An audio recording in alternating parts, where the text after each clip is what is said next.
Welcome to Kolkata city of joy. ವಿಡಿಯೋದಲ್ಲಿ ನಾನು ಕೋಲ್ಕತ್ತಾದ famous Belur ಮಠ, ದಕ್ಷಿಣೇಶ್ವರ ಹಾಗೂ ಕಾಳಿಘಾಟ್ನ ಟೆಂಪಲ್ಸ್ನ ತೋರಿಸ್ತಾ ಇದ್ದೀನಿ. ಈಗ ನಾನು ಮೊದಲಿಗೆ ಬೇಲೂರು ಮಠಕ್ಕೆ ಟ್ಯಾಕ್ಸಿ ಮೂಲಕವಾಗಿ ಹೋಗ್ತಾ ಇದ್ದೀನಿ. ಹಿಂದೆ ಕಾಣ್ತಿರೋದು ಬೇಲೂರು ಮಠ. ಒಳಗಡೆ ವಿಡಿಯೋ ಮತ್ತು ಫೋಟೋಗ್ರಫಿ ಅಲೋ ಇಲ್ಲ, ಹಾಗಾಗಿ ನಾನು ಒಳಗಡೆ ಶೂಟ್ ಮಾಡೋಕ್ಕಾಗಲ್ಲ. ಮತ್ತು ಇನ್ನೊಂದು ಅಂದರೆ ಇಲ್ಲಿ ರಾಮಕೃಷ್ಣ ಮಠ ಇದೆ, ಮತ್ತು ಇದು ರಾಮಕೃಷ್ಣ ಮಿಷನ್ನಿಂದ ಕ್ವಾರ್ಟರ್. ಮತ್ತು ಒಳಗೆ ಶಾರದಾದೇವಿ, ವಿವೇಕಾನಂದ ಅವ್ರದ್ದೆಲ್ಲ ಚಿಕ್ಕ ಚಿಕ್ಕ ಟೆಂಪಲ್ಸ್ ಇದ್ದಾವೆ. ಇದು ಬೆಳಗ್ಗೆ ಗಂಟೆಯಿಂದ ಮಧ್ಯಾಹ್ನ 12 ಗಂಟೆವರೆಗೂ ಇರುತ್ತೆ. ಆಮೇಲೆ ಮಧ್ಯಾಹ್ನ ಮತ್ತೆ ಕ್ಲೋಸ್ ಆಗಿ ಅದು ಬೆಳಗ್ಗೆ ಮತ್ತೆ 3 ಗಂಟೆಗೆ ಓಪನ್ ಆಗುತ್ತೆ. ಹಾಗಾಗಿ ಇಲ್ಲಿಗೆ ಬರುವಾಗ ಟೈಮ್ನ ಸ್ವಲ್ಪ ನೆನಪಿಟ್ಕೋಬೇಕು. ಯಾಕೆಂದರೆ ಸ್ವಲ್ಪ ಕೂಡ ಅಂದರೆ ತುಂಬ ಸ್ಟ್ರಿಕ್ಟಾಗಿ ಫಾಲೋ ಮಾಡ್ತಾರೆ ಟೈಮಿಂಗ್ ಎಲ್ಲ. ದಿನವೂ ಇಲ್ಲಿ ಊಟದ ವ್ಯವಸ್ಥೆ ಇದೆ, ಪ್ರಸಾದದ ವ್ಯವಸ್ಥೆ ಇದೆ. ಮಧ್ಯಾಹ್ನ ಅದಕ್ಕೋಸ್ಕರ ಹೊರಗಡೆ ಒಂದು ಕೌಂಟರ್ ಇದೆ, ಅಲ್ಲಿ ಟೋಕನ್ ತೊಗೊಂಡು ಒಳಗಡೆ ಊಟಕ್ಕೆ ವ್ಯವಸ್ಥೆ ಮಾಡ್ತಾರೆ. ಮತ್ತು ಟೆಂಪಲ್ಸ್ ಎಲ್ಲ ಕ್ಲೋಸ್ ಆಗುತ್ತೆ. ಮತ್ತು ಊಟಕ್ಕೋಸ್ಕರ ಹಿಂದೆ ಇರೋ ಒಂದು ಹಾಲ್ನಲ್ಲಿ ಅಲ್ಲಿಗೆ ಮಾತ್ರ ಒಳಗಡೆ ಎಂಟ್ರಿ ಇದೆ. ಆಮೇಲೆ ಅದ್ರ ಮುಂದ್ಗಡೆನೇ ದಕ್ಷಿಣೇಶ್ವರ ಕಾಳಿ ಟೆಂಪಲ್ ಇದೆ. ಅದಕ್ಕೆ ಹೋಗೋಕ್ಕೆ ನಮಗೆ ಜೆಟ್ಟಿ ಸಿಗುತ್ತೆ. ಅದಕ್ಕೋಸ್ಕರ ಇವಾಗ ನಾನು ಹೊರಟಿದ್ದೀನಿ ಇಲ್ಲಿ ಹೊರಗಡೆ. ಇದಾಗಿರೋ ಒಂದು ರೋಡ್ ಇದು ಜೆಟ್ಟಿವರೆಗೂ ಹೋಗುತ್ತೆ. ಅಲ್ಲಿಂದ ನಾವು ದಕ್ಷಿಣೇಶ್ವರ ಕಾಳಿ ಟೆಂಪಲ್ಗೆ ಹೋಗ್ತೀವಿ. ಇದು ಜೆಟ್ಟಿ ಪಾಯಿಂಟ್. ನದಿಯ ಒಂದು ಸೈಡಲ್ಲಿ ಬೇಲೂರು ಮಠ ಇದ್ದರೆ ಇನ್ನೊಂದು ಸೈಡಲ್ಲಿ ಇರೋದು ದಕ್ಷಿಣೇಶ್ವರ. ಹಾಗಾಗಿ ನಾವು ಅಂದರೆ ದಕ್ಷಿಣೇಶ್ವರದಿಂದ ಬೇಲೂರಿಗಾಗಲಿ ಅಥವಾ ಬೇಲೂರಿಂದ ದಕ್ಷಿಣೇಶ್ವರಕ್ಕಾಗಲಿ ನಾವು ನದಿನ ದಾಟ್ಕೊಂಡೇ ಹೋಗಬೇಕು. ಗಂಗಾ ನದಿ, ಹುಗ್ಲಿ ನದಿ ಅಂತ ಕೂಡ ಕರೀತಾರೆ ಗಂಗಾ ನದಿಗೆ. ಇಲ್ಲಿ ಕೋಲ್ಕತ್ತಾದಲ್ಲಿ ಕಾಣ್ತಾ ಇದೆ ಬೇಲೂರು ಮಠ.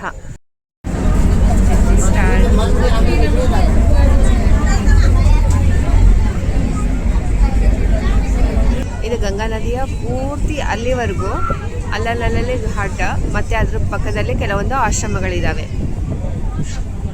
ಅಯ್ಯೋ ಗಂಗಾ ನದಿ, ಹೋರ್ಗೆರೆಯುವ ಅಬ್ಬರಗಳಿಲ್ಲ ಇಲ್ಲಿ. ಶಾಂತವಾಗಿ ಹರಿಯುವ ನದಿ. ಈಗಾಗಲೇ ಸಮುದ್ರದ ಹತ್ತಿರಕ್ಕೆ ಬಂದುಬಿಟ್ಟಿದ್ದಾಳೆ ಗಂಗಾ.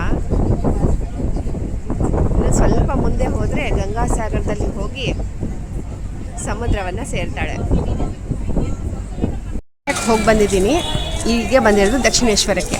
ದಕ್ಷಿಣೇಶ್ವರ ಮತ್ತು ಕಾಳಿಕಾದೇವಿ ಮತ್ತು ರಾಮಕೃಷ್ಣ ಪರಮಹಂಸರಿಗೂ ತುಂಬ ನಿಕಟವಾಗಿರುವಂತಹ ಸಂಬಂಧ.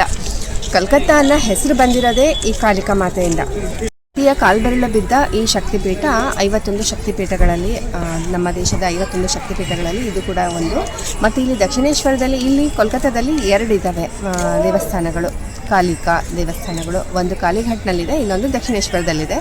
ದಕ್ಷಿಣೇಶ್ವರದಲ್ಲಿರೋದು ರಾಮಕೃಷ್ಣ ಪರಮಹಂಸರೇ ನೇರವಾಗಿ ಪೂಜೆ ಮಾಡ್ತಾ ಇದ್ರಲ್ಲ ಆ ದೇವಸ್ಥಾನ ಇದು.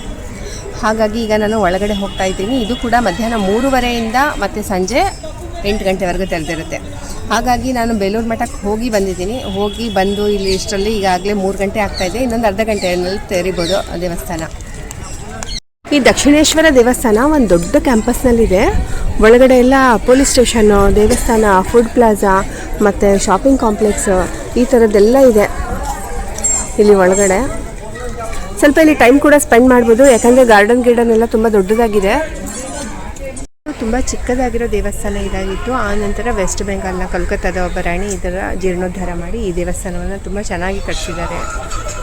ಹೊರಗಡೆ ಹೋಗಿ ದರ್ಶನ ಮುಗಿಸ್ಕೊಂಡು ಬಂದೆ. ಕರೆಕ್ಟ್ 3:30 ಅಂದರೆ 3:30ಗೆ ಕರೆಕ್ಟ್ ಓಪನ್ ಮಾಡ್ತಾರೆ.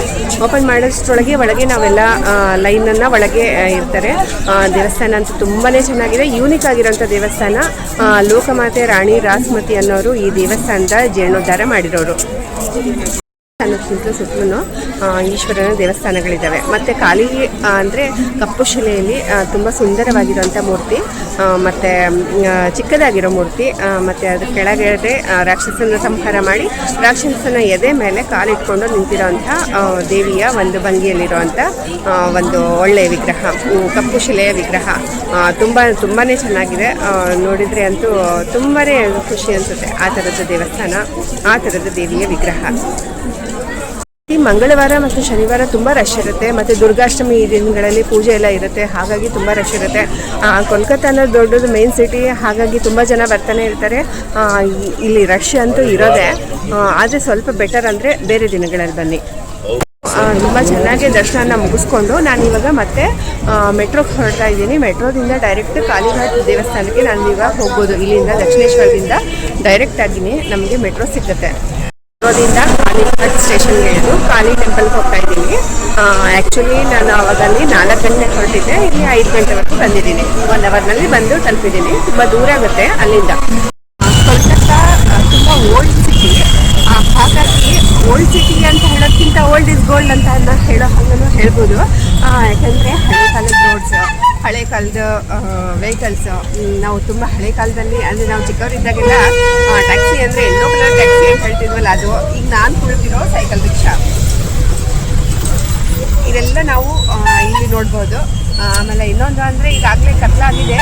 ಟೈಮ್ ಎಷ್ಟಾಗಿರ್ಬೋದು ಅಂತ ಗೆಸ್ ಮಾಡ್ಬೋದಾ ನೀವು? ನಾನಲ್ಲಿ 4 ಗಂಟೆಗೆ ಹೊರಟಿದ್ದೆ, ಈಗ 5 ಗಂಟೆ ಆಗಿದೆ ಅಷ್ಟೇ. ತುಂಬಾ ಕತ್ಲ, ಅಂದರೆ ಎಲ್ಲ ಸೂರ್ಯ ಮುಳುಗೋಗಿ ಎಲ್ಲ ಕತ್ಲಾಗ್ಬಿಟ್ಟಿದೆ. ಇಲ್ಲಿ ಬೇಗ ಕತ್ಲಾಗುತ್ತೆ, ಅಂದರೆ ನೈಟ್ ಜಾಸ್ತಿ ಇದೆ ಟೈಮು. ಹಾಗಾಗಿ ಸಂಜೆ ಟೈಮಲ್ಲಿ ಅಂದರೆ 5 ಗಂಟೆ ಅಂದರೆ ರಾತ್ರಿ ಆಗೋಗ್ಬಿಟ್ಟಿರುತ್ತೆ. ಇಲ್ಲೂ ಕೂಡ ಚಿಕ್ಕ ಚಿಕ್ಕ ದೇವಸ್ಥಾನಗಳಿದ್ದಾವೆ. ಮತ್ತು ಇದಕ್ಕೆ 51 ಶಕ್ತಿಪೀಠಗಳಲ್ಲಿ ಇದು ಕೂಡ ಒಂದು ಅಂತ ಹೇಳಿದ್ದೆ. ಸತಿಯ ಬಲಗಾಲಿನ ಬೆರಳು ಬಿದ್ದಿತ್ತಂತೆ, ಹಾಗಾಗಿ ಇದೇ ತುಂಬ ಪುರಾತನವಾಗಿರೋ ದೇವಸ್ಥಾನ ಅಂತ ಹೇಳ್ತಾರೆ. ದಕ್ಷಿಣೇಶ್ವರ ಮತ್ತು ದಕ್ಷಿಣೇಶ್ವರದ ಕಾಳಿ ದೇವಸ್ಥಾನ ಮತ್ತು ಈ ದೇವಸ್ಥಾನ, ಇವೆರಡರಲ್ಲಿ ಇದೇ ತುಂಬ ಪುರಾತನವಾಗಿರೋದು ಅಂತ ಹೇಳ್ತಾರೆ.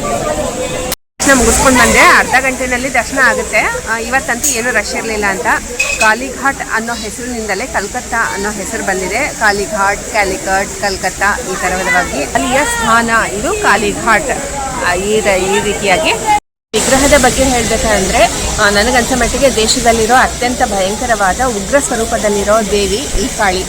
ಏಕೆಂದರೆ ಕಾಳಿಯ ಕಪ್ಪು ಶಿಲೆಯ ವಿಗ್ರಹ ಮತ್ತೆ ತುಂಬ ಉದ್ದವಾಗಿ ನಾಲ್ಗೆ ಚಾಚಿದ್ದಾಳೆ. ಇದಕ್ಕೊಂದು ಪೌರಾಣಿಕ ಕಥೆ ಹೇಳ್ತಾರೆ. ದೇವಿ ದುರ್ಗಮ್ಮ ಎಲ್ಲ ರಾಕ್ಷಸರ ಸಂಹಾರ ಮಾಡ್ತಾ ಬರ್ತಾಳೆ. ಕೊನೆಗೆ ಅವಳ ಕೋಪ ಎಷ್ಟು ಉದ್ರಿಕ್ತವಾಗ್ಬಿಟ್ಟಿದೆ ಅಂತ ಯಾರನ್ನು ನೋಡ್ತಿರ್ಲಿಲ್ಲ, ಕಂಡವ್ರನ್ನೆಲ್ಲ ಸಂಹಾರ ಮಾಡೋಕ್ಕೆ ಶುರು ಮಾಡ್ತಾಳೆ. ಆವಾಗ ಎಲ್ಲರೂ ಶಂಕರನ ಹತ್ರ, ಶಿವನ ಹತ್ರ ಹೋಗ್ತಾರೆ, ನಿನ್ನ ಪತ್ನಿಯನ್ನ ಅಂದರೆ ಹಿಂಗೆ ಕಂಟ್ರೋಲ್ ಮಾಡು ಅಂತ. ಆವಾಗ ಶಿವನೇ ಸಾಕ್ಷಾತ್ ಅವಳಲ್ಲಿದ್ದು ಬರ್ತಾನೆ.